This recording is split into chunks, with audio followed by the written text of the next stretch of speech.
Okay, so I think the last topic that we discussed is about the saving of the work that we're going to consider in the MATLAB or Octave. So the next now here is about the plotting. So how could we plot certain function or curve? So we will discuss only here about two-dimensional plots. So the syntax of using the plot function are the following. So first is plot xy or plot x data, y data symbol. Another syntax is plot x1, y1, x2, y2, and so on. And also the last is plot x1, y1 symbol, 1, x2, y2 symbol to n, so on. And note that x and y must have the same shape. X1 and Y1 must have the same shape also, and so on. So meaning that the number of variables for X should be the same as the number of, or the number of X should be the same as the number of Y. So that is the meaning of this, because if the values are not equal, then we could not plot the given function. So example, we're going to generate the values of X using the built-in function linspace or any method of entering the values of X. So maybe manual or using a built-in function just like this. So linspace, the start value is 0 and the end value is 2 pi. Then place semicolon to suppress the output. Then y is equal to sine x. So we're going to plot sine x. So the syntax now should be plot x, y. So it will generate this curve here. So if we go with the software, para makita natin, let's say to enter the values of x. So we can also use the other built-in function, just like the column notation. So, so starting value is 0. Increment is maybe 0.001. So another method of generating values of x, and maybe the final value is 2 pi also. So 2 times pi. So those are the values of x natin. And for y, maybe we're going to plot maybe 5 times sine of x. So we use that asterisk or that multiplication because we have several values of x. So makikita natin later on. Then after that, we plot now. So kung ano yung ginamit natin na variable. So kung x and y, so we use x and y. And we come out now with the curve. So we have now the curve here. This is now the waveform for that. So the maximum value is 5. So we can see here. Or if you want to place a grid so that we can visualize the curve. So we simply type grid and we have now a grid on the plotted curve. So we can see here. So we have now a maximum value of the sine curve as 5. And we generate this up to 2 pi or 6 point something na value. So that is one method of plotting. So next, so we can also edit the curve natin, maybe the color of the curve, symbol, and the type of line of the curve. So color, if you consider Y, meaning it is yellow, M, magenta, and so on. Okay, so K, black, and symbols. So these symbols is for every point in the curve. So pwede nating lagyan ng symbol. So we have the following. So pwedeng point, circle, mark, and so on. And the line of the type of line. So pwedeng solid, dotted, dash, dot, and dash. So example, so if you're going to put yellow circles at the data points, so the syntax now should be this one. So plot xy, then apostrophe, y is yellow, then o is for a symbol o, or plot a red dash line with no symbols. So we have also that syntax. So let's say to consider in our MATLAB or Octave. So let's say to place.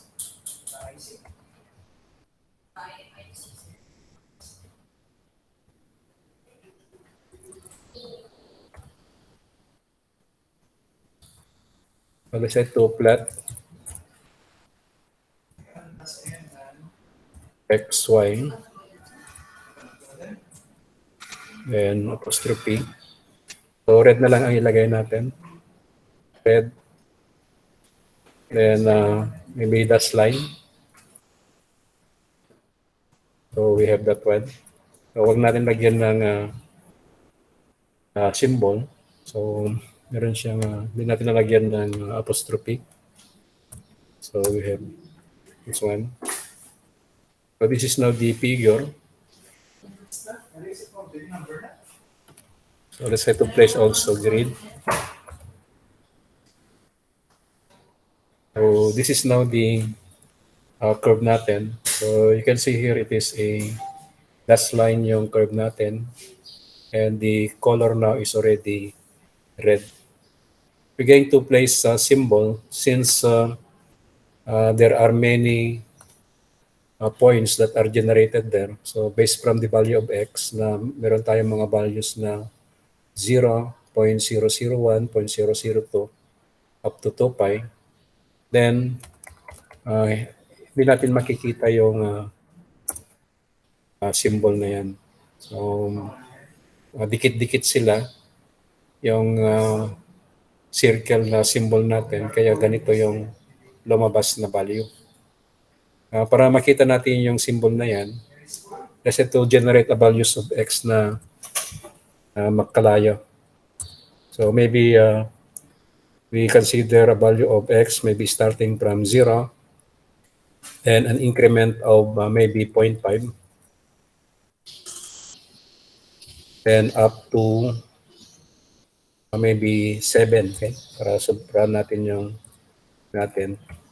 Then consider natin yung y, which is the same as y 5 times sine x. Then plot natin with red color, a symbol O, and a dash line to come out with this curve now here. So you can see here now, the symbol now is already circle for every point. So 0, 0 we have circle, then 0.5 to this value. So meron naman tayong circle and so on. So ito yung tinutukoy dito na symbol. Okay. Then next, so we can also place a title of our graph, also the label for x-axis, y-axis, and so on. So if we continue our curve here, so if we're going to place a title, so we type title. So the syntax should be, okay.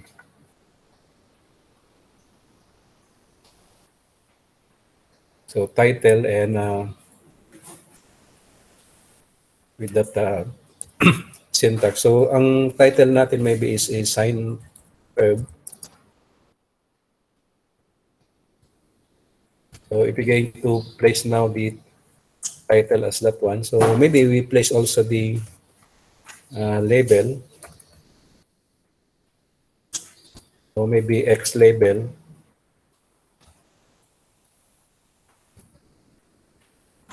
So maybe X label natin is angle in radian.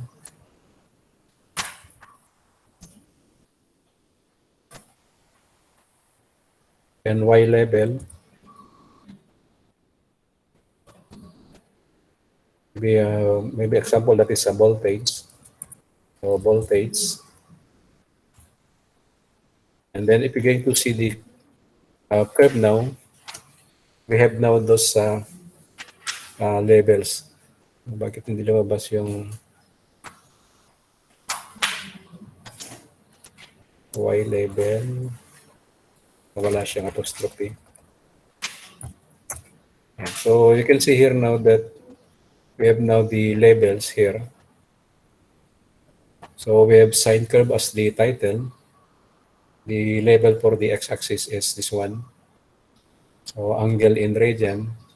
Then voltage. So ganun lang yung syntax.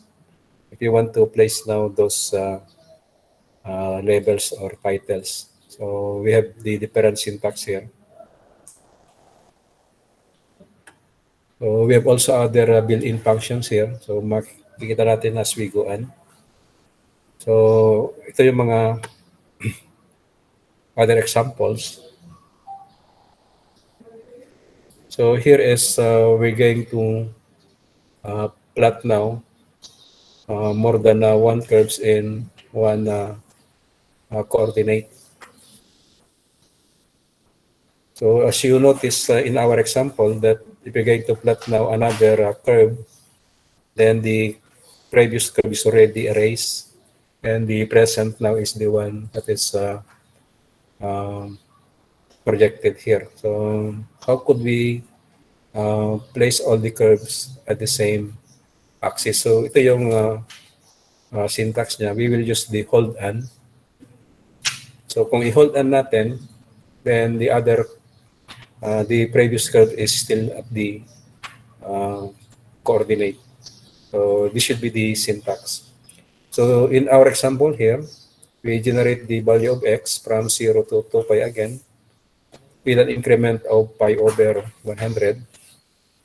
And our first curve is y1 is equal to cosine of 4x. Then plot x, y1.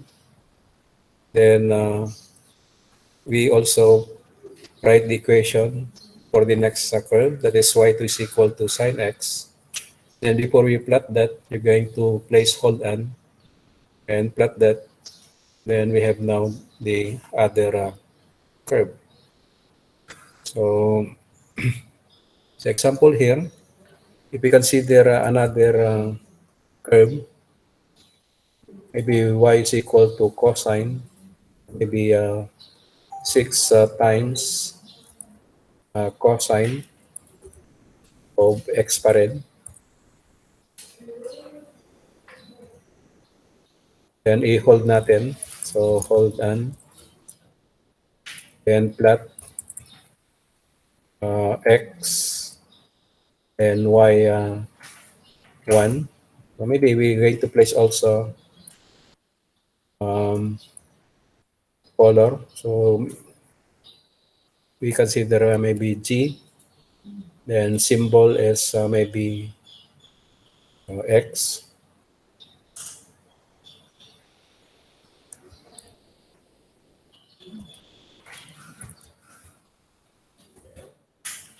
So we have now the curve here. So the curve now is a cosine curve. So the symbol na ginamit natin dito is yung cross. And the line is green. So yung ginamit natin na symbol, So dotted, okay? So dotted yung line natin, hindi lang natin ma-visualize. So dotted siya. So we already projected the two curves at the same axis. So that is one way of plotting the curve in that procedure. But we have also other procedures, okay? So example, we have here. So we use the other syntax na xy1, xy2, and so on. So here we generate the value of x. Then we're going to write the equations for its curve here. Then we're going to plot xy1, xy2, xy3, xy4. So it will plot all of the curves here. Or you define z as this matrix. Then after that, we plot now as x, z. So parehas lang yung lalabas na output. Okay, so let's consider that maybe another function. So x is equal to 0. Then increment natin is maybe 0.001 up to 2 pi pa rin. So 2 times pi. Then semicolon. And maybe our first curve is maybe y1 that is equal to sine of x. So we have one curve for that. Then y2 equal to sine of 2x. So 2 times x. And maybe another curve, y3, is equal to cosine of x. And maybe the last is equal to cosine of 2 times x. And if we're going to plot this, so plot of x, y1, so that is one combination. Then next is x, y2. Then next is x, y3. So kailangan pair yan, xy1, xy2, xy3, then xy4. So come out now with this curves. So naka-hold on pa rin. So nandito pa rin yung mga curves natin.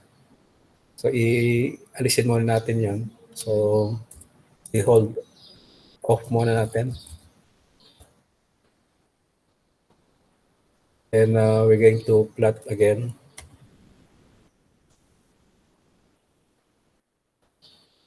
So this is now the curves, okay? So we have 4 curves here. So we have 2 curves for sine and 2 curves for cosine. That the frequencies are different. So yung isa is doubled for sine and same also for cosine. So double yung angle niya to come out with 2 cycles per up to 2 pi. Or ang discussion natin dito is we can also plot that one by considering another variable in matrix form to represent now y1, y2. So the syntax should be separated by semicolon. So y2 and y3, then y4. And we only plot now x, z. So minsanan lang yan. Instead of writing xy1, xy2, then you simply type plot x, z. And the result is still the same as that one. So kung yan.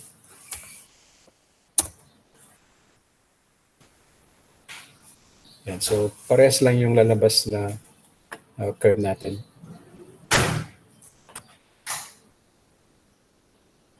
So ito yung curve for our discussion. Then next is if you want to plot curves in different window, you will use the subplot. So the subplot command allows you to subdivide the graphing window into a grid of m rows and n columns. And the function subplot m comma n comma p. So meaning that yung m should be the row we're going to plot the curve. N is the column. Again, we're going to plot that. And P is the window. Sorry. So M is the total row, N is the total column, and P is the window. We're going to plot now that curve. And the numbering of P should be in this arrangement. So P is equal to 1 at the upper left, assuming na 2 by 2. So 2 rows and 2 columns. Then yung 2 na P is located at the upper right. 3 is lower left. 4 is at the lower right. So that is the arrangement of the numbering for P. So example, so if we're going to plot again sine function, so we have now this one. So ipakita na lang natin dito sa Octave para natin. So i-clear ko lang ito para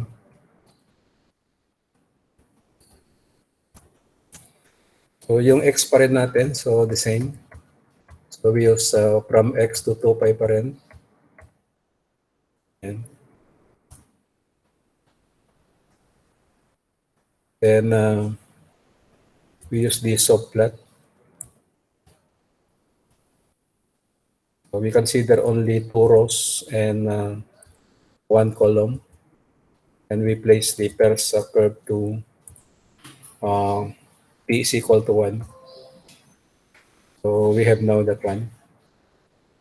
Then we define the curve na i-plot natin. Say y1. So y1 is equal to the sine pa rin, okay? So sine of x. And after that, we're going to plot now that one. So plot x, y1 to come out now with that curve here. So meron na tayong curve for the first window. And then for the next, so subplot again. So 2, 1, 2.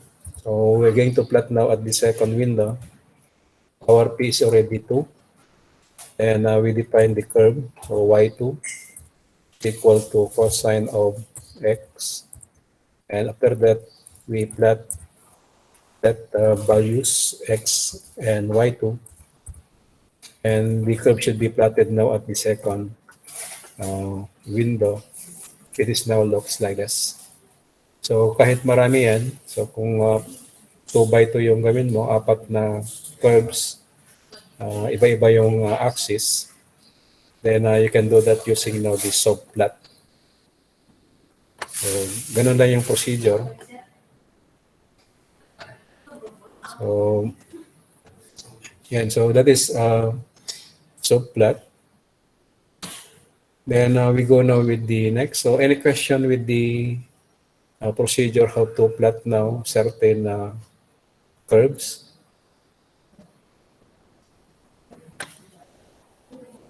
So we know now how to plot a single curve in a given axis. You can also plot several curves at the same time in certain curves or in different windows.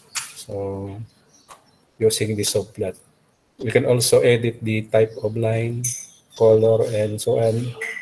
You can also place labels, titles, and the curve using now the different syntax. Okay, so that is for the plotting. The next discussion natin dito is yung script mpiles. So using the command window for calculation is an easy and powerful tool. However, once you close the MATLAB or the Octave program, all of your calculations are gone. Fortunately, MATLAB or the Octave contains a powerful programming language. As a programmer, you can create and save code in files called mfiles. These files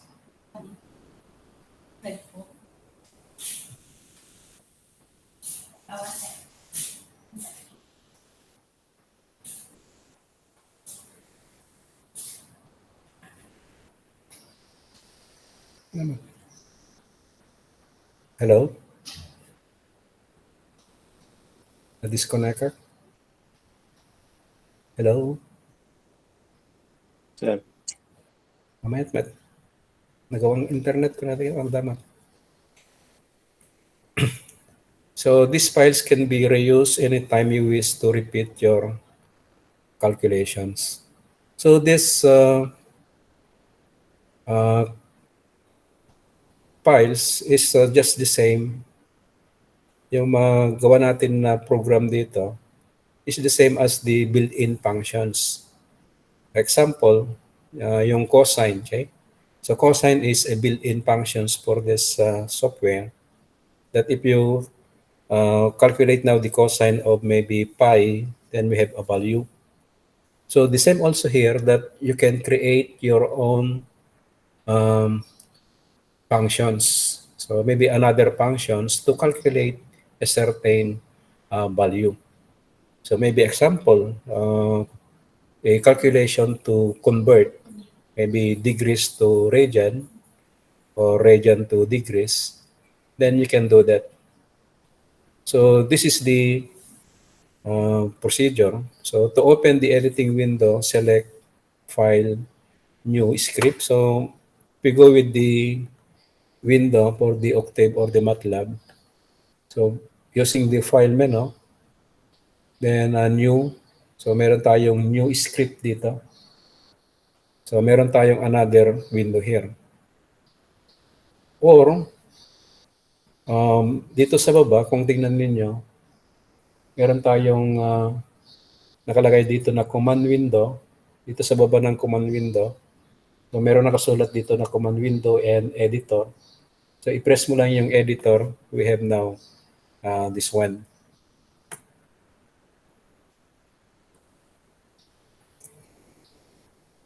So example is meron na tayong nakagawa dito. Say maybe calculation of the value of polynomial. Okay? So i-discuss muna natin yung syntax.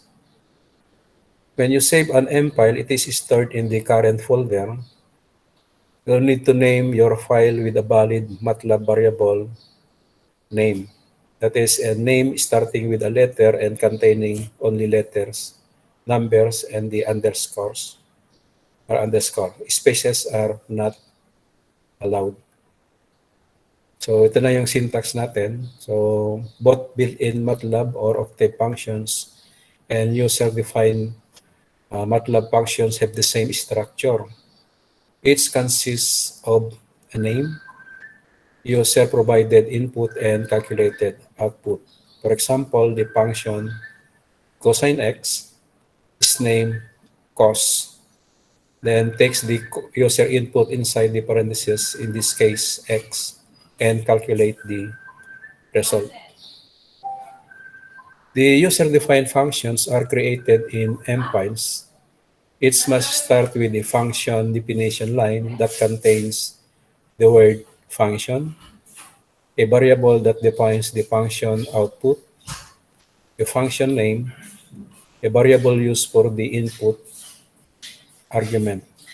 For example, function output, then my function x. So in our example here, example of a very simple MATLAB function that calculates the value of a particular polynomial. So the statement now should be function. So kailangan meron siyang function from the syntax kanina. Then output or result or whatsoever as the name of the output is equal to poly x. So this function calculates the value of a third degree polynomial. Then the output should be calculated now using this formula. The function name is poly, so you can see here.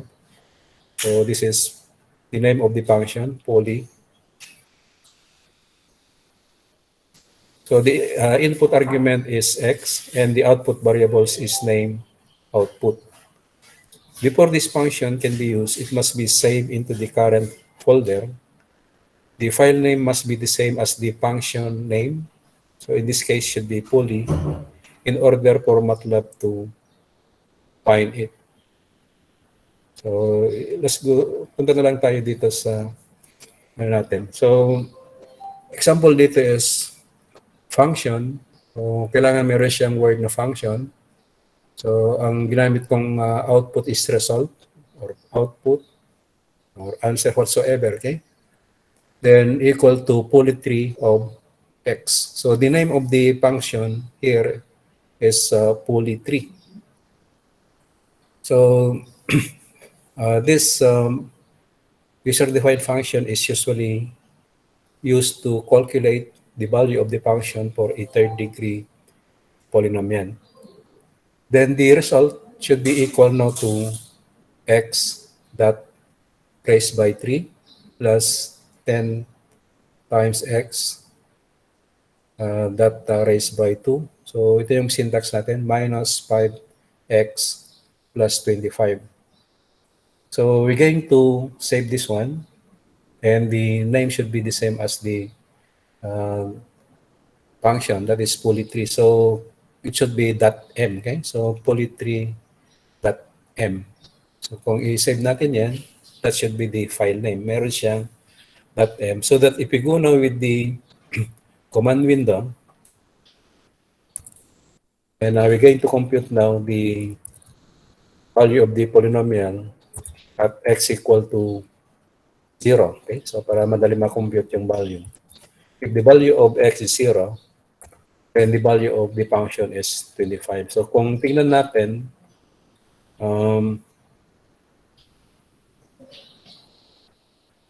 in the formula, if the value of x is 0, the value of the function is 25. So tama yung result natin.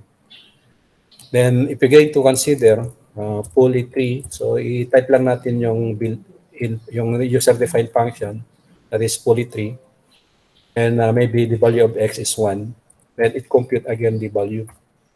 So we have a value of 31. So kung tignan natin sa question natin, so 1 plus 10, so that is 11, minus 5, so meron na tayong 6 plus 25 will give to us a value of 31. So yan. So another is maybe this one, okay?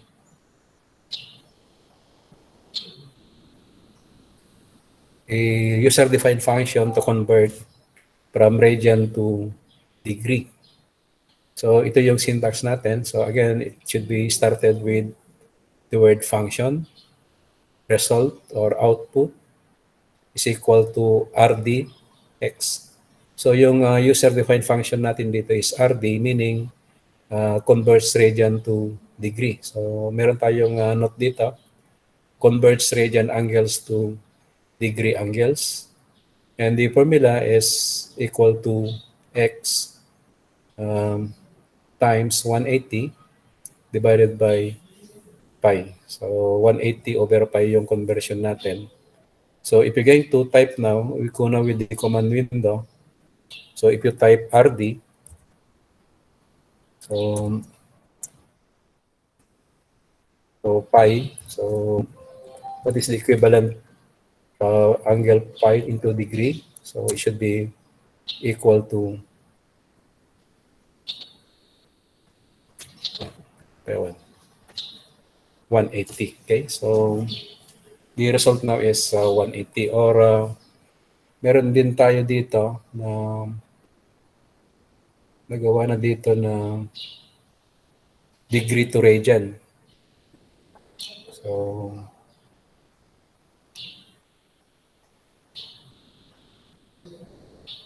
ayan, okay, DR.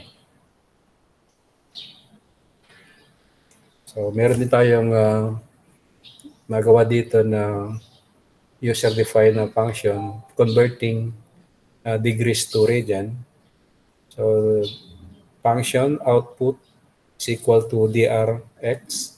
So dr is the name of the user-defined function. So convert degrees to equivalent radian, and the output should be x times pi over 180. So that is the conversion.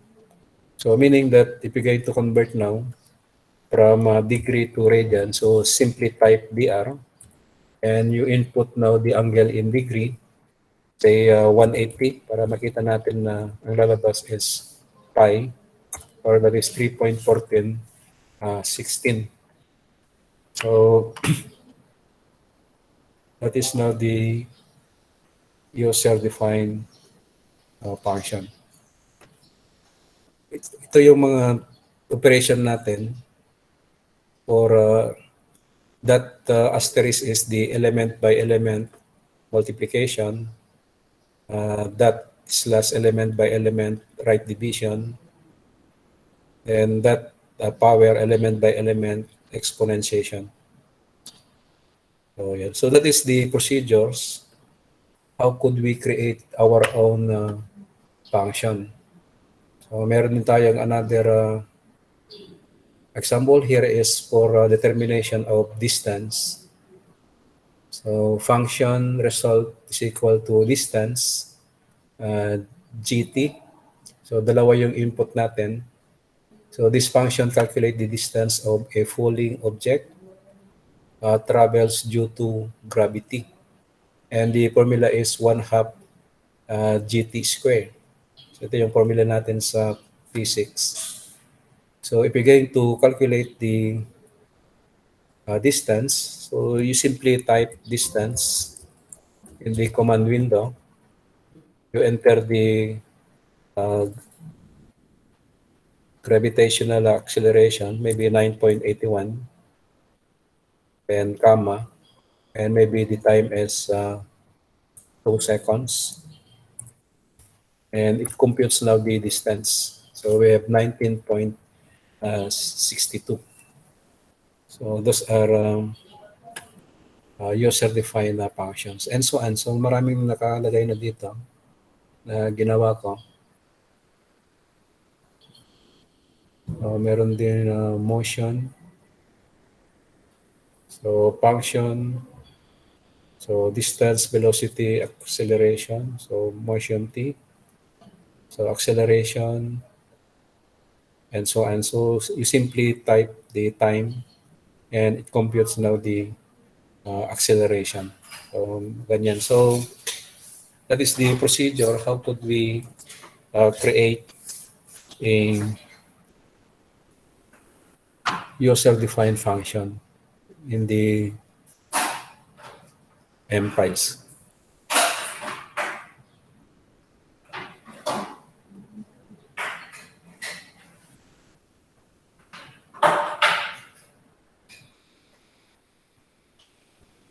Okay, so we end up to that point muna. Then maybe later on, we go with deeper with this.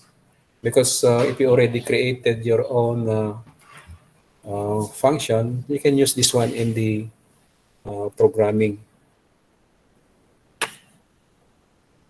Okay, so question? 818 ba yun?